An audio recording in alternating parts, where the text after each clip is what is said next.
What's going on, everybody? I'm Spartacus. I'm with the Generational Gaming and Entertainment Network. Welcome to my first live Sunday show. I'll work out all the kinks today, basically.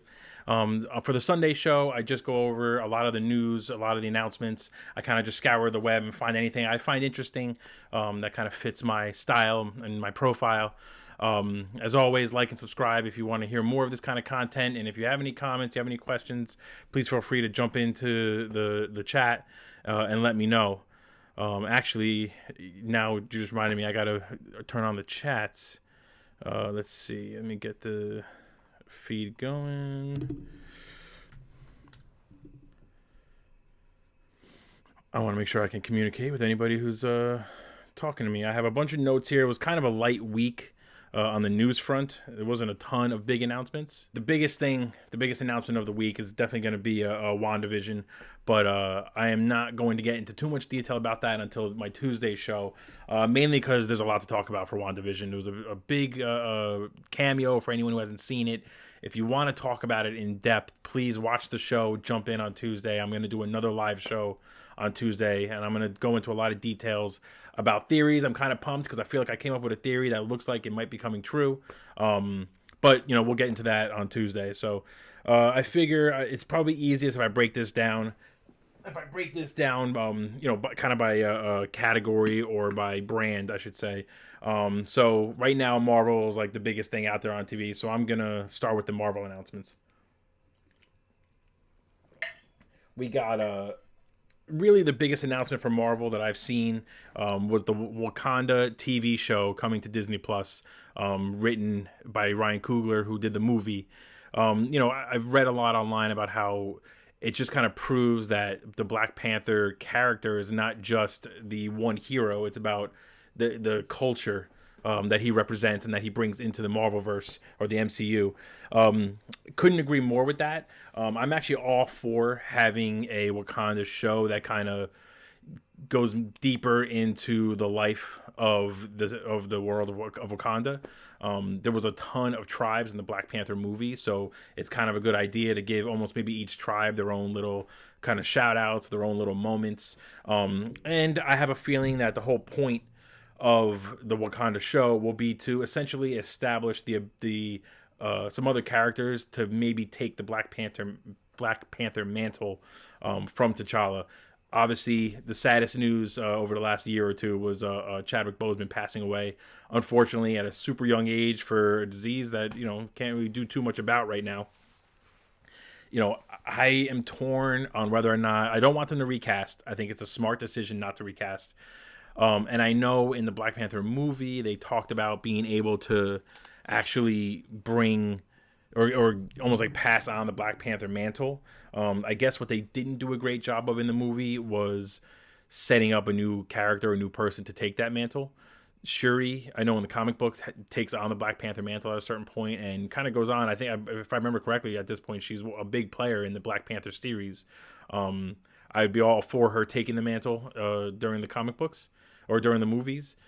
Who knows if she even wants to do that. I don't know if it makes sense from a story perspective if she would want to do that. Whoever's next in line, which I think might be her, to kind of lead the people, but they also had that ritual where you could challenge, and they story-wise they have a lot of options.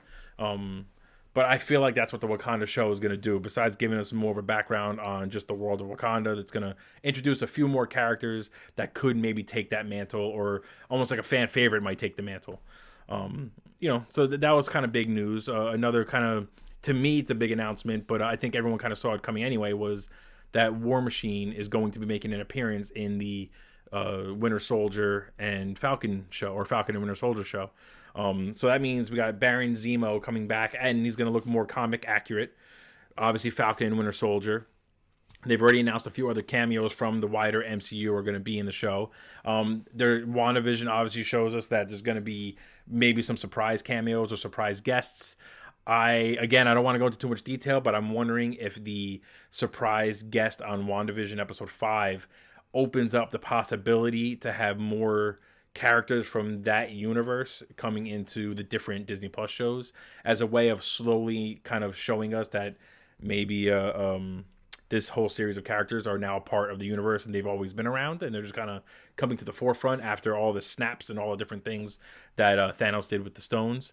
I do think that it makes sense for War Machine to be in the Falcon and Winter Soldier show, because shortly after that, we're going to get the Armor Wars, which is all about more and more people developing their own Iron Man suits, and War Machine is going to be trying to figure out how to put a stop to that. So that's a big thing. And then again, probably for me, the biggest piece of news out of the Marvel sphere over the last week is going to be James Gunn and Taika Waititi They revealed that they basically shared scripts for Guardians of the Galaxy 3 and for Thor 4, which is just amazing. Thor Ragnarok is one of the best Marvel movies out of all the Marvel movies that have come out so far, in my opinion. Guardians of the Galaxy 1 and 2 are also in the top tier of the Marvel movies. The style of those movies, of Thor Ragnarok specifically and Guardians 1 and 2, is very similar. Definitely kind of lends well to each other, blends well. And the fact that James Gunn and Taika Waititi are sharing notes, coming up with ideas together, and almost kind of helping steer the characters in the right direction over those two movies specifically, is just kind of an example of why Marvel is as big as it is right now. It's that's a huge announcement, I think, and that's definitely something that we should all be looking forward to for movies going forward. And then, speaking of James Gunn, it's a good segue into the DC announcements. Again, not a ton of announcements this week, but just a couple of announcements. On the movie side, James Gunn has announced that Suicide Squad has finished filming. I talked briefly last week about how I'm not that excited for a sequel to Suicide Squad. I'm gonna watch it. I really, really want these movies to do well, and I think DC has a wide range of characters that could do phenomenally well in the movies, but it's just never gonna happen if we're not supporting the ones that are being made. James Gunn, I'm gonna support him anyway, because his whole backlash and that whole cancel moment and all that stuff, don't agree with any of it at all. I'm kind of on board with Dave Bautista and some of the other actors that came out and supported him. I'm glad Disney was man enough to basically admit that they effed up and brought him back. So I was going to see Suicide Squad just because he was the one directing it.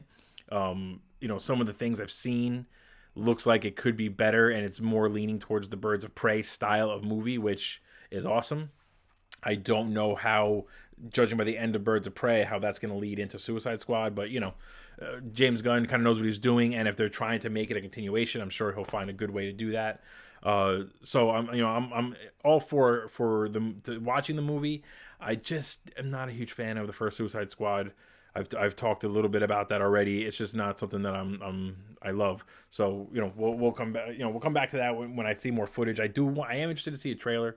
I want to see what it looks like and kind of get an idea of what kind of movie we can expect.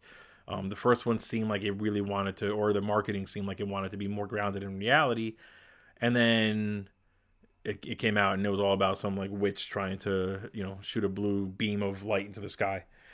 Also on the DC front, the Flash CW show was renewed for another season. So the Flash, full disclosure, I thought the Flash was probably the best superhero show on TV for the first maybe 3 seasons.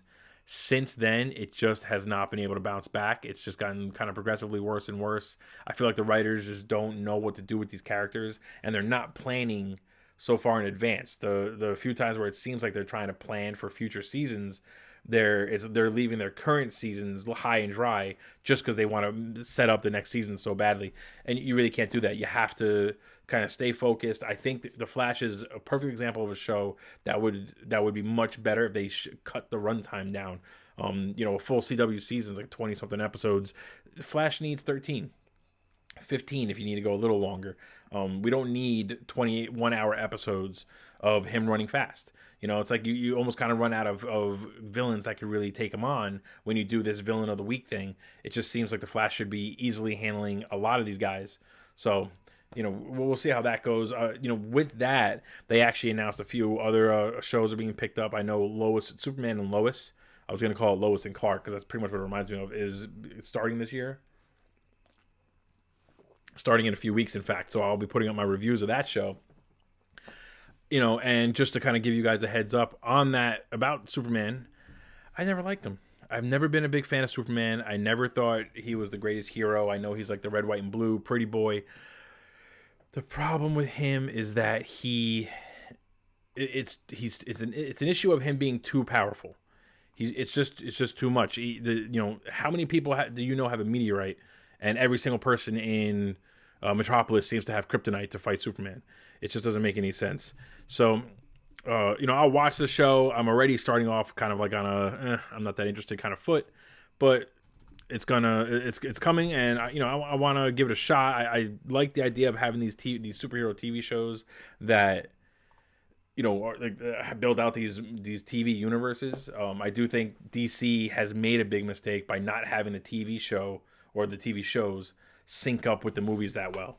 To me, that was a problem. You could have so much more story potential if these shows are building up into major movie events. And honestly, that could have been something they beat Marvel to, and it would have kind of given them a step ahead of Marvel.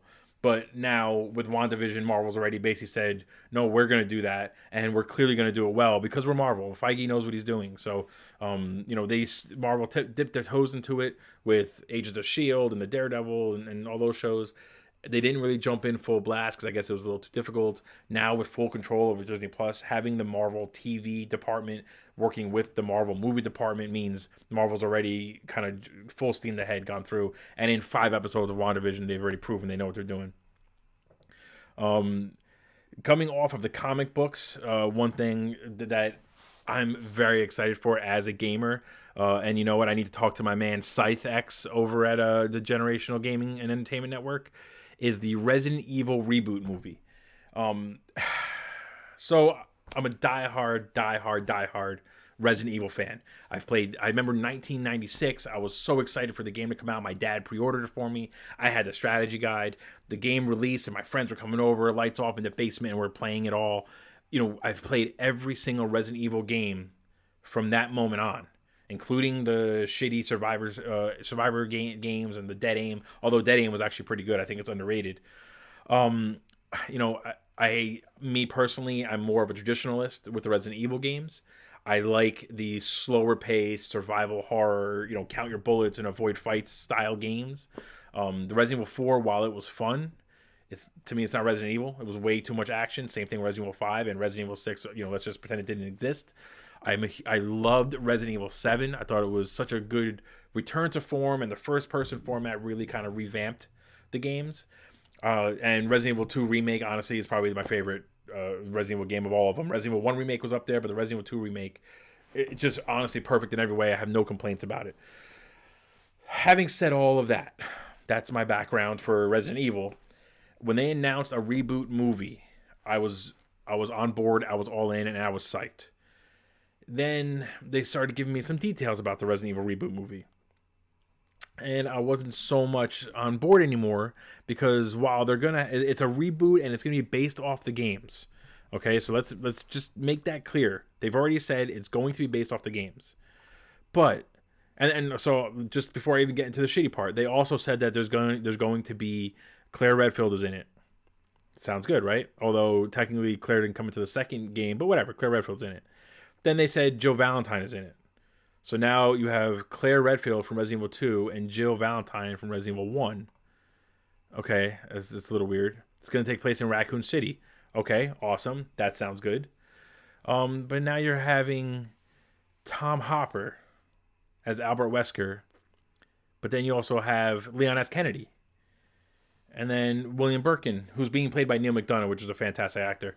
But so are we trying to cram the first few Resident Evil games into one movie? How's that going to work? It's not a show, it's a movie. So that makes zero sense. Why? If anybody's read the Resident Evil books, which I have back here actually, they're down here. The Resident Evil books. Come on. This freaking chair. If anybody has read the Resident Evil books, then you know that there is a way to write the Resident Evil story game by game in a good format that would actually translate to maybe a TV show or a movie. But instead of that, they're trying to cram everything into one movie. It just doesn't make sense to me. Why? They don't listen to the fans. I think Netflix has an opportunity here, and it seems like they're kind of jumping on it to be the place to go for video game adaptations into the movie or TV format. They have the Resident Evil coming up. They have the Castlevania show, the Witcher show, which is amazing, and they have a bunch of Assassin's Creed TV show coming out. They just announced a Sonic the Hedgehog animated show, all coming to Netflix. I've been saying for a while that if Netflix was smart, they would almost corner that gaming market onto their platform. They have the perfect place to do it. They have the money to do it, and they generally tend to listen to fans. It seems like, but with Resident Evil, I don't know why they just keep jamming and jamming more and more stuff into the movies. What we need, Resident Evil 1. If you want to adopt Resident Evil 0 as the first movie, fine. But take one game. There's more than enough story in one game to fill one 2-hour movie. It shouldn't be too long, an hour and a half to 2 hours. I mean, what's so hard about this? You have a group of STARS members or police officers, whatever you want to call them. Let's call them SWAT. Send them out to the woods to investigate some missing people. They come across, the first group disappears. Send out the second group. They come across the helicopter. They get attacked by dogs. It leads them to a mansion where they think they're safe. Then they realize they can't leave the mansion. I mean, it's like it writes itself. I understand, as fans of the games, we've probably all seen that story told. But you can make, what's up, Scythe? I just saw you jumped on. What's going on, man? Scythe X. I'm talking about Resident Evil. We need to discuss this in detail, and we need to maybe do something about this. So anyway, what I was saying is, with the Resident Evil, we've all played the game. Obviously, the game's super popular. It created its own genre. Why can't they tweak it a little bit to fit to a 2-hour movie? Or more realistically, it should be a show, 8 to 10 episode show on Netflix, going through one game at a time. And just kind of narrow the focus down. You don't need this giant ensemble cast. You need Jill Valentine, Chris Redfield, Barry, who hasn't been announced yet. How the hell is he not been announced yet? Albert Wesker. Leave William Birkin for a future movie, because the first few games did a great job on building the world, but when you cram it all into one movie, it's like you're forcing too much story. So I was excited when they announced it was a reboot. I was excited they announced it was taking place. I was following the games. I was excited it was announced it takes place in 1998. It takes place in Raccoon City. And then suddenly they're jamming every character they can possibly can. And you just deflate me. You deflate me. I get so into this. I get so excited when I read these news. And then you just pop my friggin' bubble. And it pisses me off, honestly. So, please, please, please. Netflix, if anybody's watching from Netflix, please, please, please, just slow it down. Take your time. The Witcher is a perfect example. You're basing it off of the books. You didn't cram 17 stories into one season. You took a small section of the first couple of Witcher books, and you wrote a story that kind of fit different aspects in. You put it into a 10-episode season. It was phenomenal. It flowed well. The pacing was great. The special effects were good. You established this world that left us wanting to know more about it. That's what you need to do with Resident Evil. We need to see, the first movie needs to take place in one location. We need to see it expand into some sort of lab or something underground. It's a staple of Resident Evil. And with little hints. About the world going around it. All right, Scythe X, I'll see you later, man. So coming off of the games, going into kind of the book territory, it was announced that George R.R. Martin wrote hundreds of pages of Winds of Winter. Now, I'm a big Game of Thrones fan. I read all the books. I've watched the show. I'll do my own little opinion on the show at a different time. I will say right now that the last season was utter trash and arguably ruined the entire show. Is that because of the writers? Is that because they were hired for Star Wars, which that obviously fell through? Or is it because they passed George R. R. Martin because this fucking guy, excuse my language, can't get his shit together?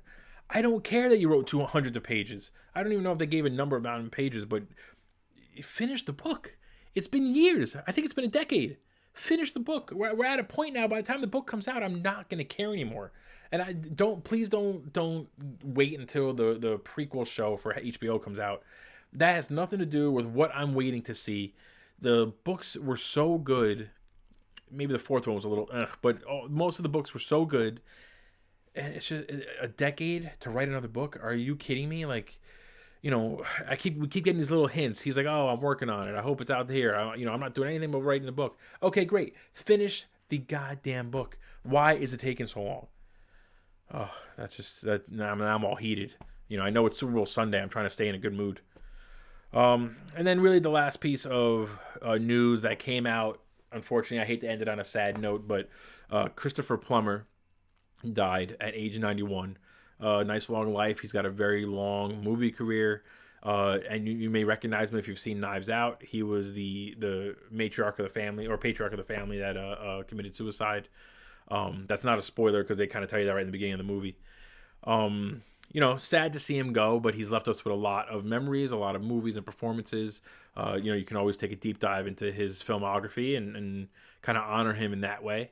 I plan on doing the same thing. So that came out. I think I read that yesterday. So, rest in peace, Christopher Plummer.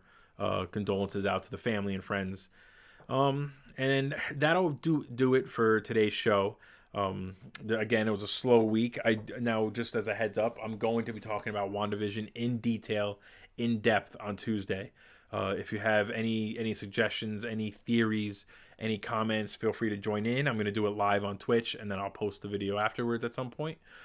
Same thing with this. If you missed this show, I'm going to post it later today or tomorrow. WandaVision, we got a lot to talk about. I'm also going to be doing a journey through the James Bond era. So as a cinephile, I haven't seen all of the James Bond. I've seen the Pierce Brosnan movies, and I've seen the Daniel Craig movies. Well, really, Quantum of Solace and Casino Royale. I haven't seen them since. As like a movie buff, I feel like I should really be able to intelligently talk about whether or not Sean Connery is a better Bond than Pierce Brosnan, and so on and so forth. So I'm going to go through every single movie. I'm going to talk about them on Tuesdays as well. I think Dr. No is the first one, so I'm going to go ahead and start with that. Or maybe From Russia with Love. I got a list here I got to go through. I'm going to talk about that on Tuesday. And then my wife, I've already tasked her with coming up with our cinema suite of the week. I'll try and get her to watch the Bonds with me. I don't think she's going to. She's not really into movies in general, so to make her watch a movie from the 60s is, she's probably just going to laugh in my face. Thanks for joining. Let me know if you guys like this kind of content. Please like and subscribe. For anyone in the Generational Gaming Entertainment Network, I'll talk to you guys later, and see you guys on Tuesday. Let's go Tom Brady. Even though I'm not a fan of his, I wouldn't mind seeing some more history being made. So I'm into it. And let's go my boxes. I need my boxes to win, damn it. I'm tired of losing the box pool every single year. I get close, nothing ever happens. So thanks, guys, so much. I'll see you guys on Tuesday.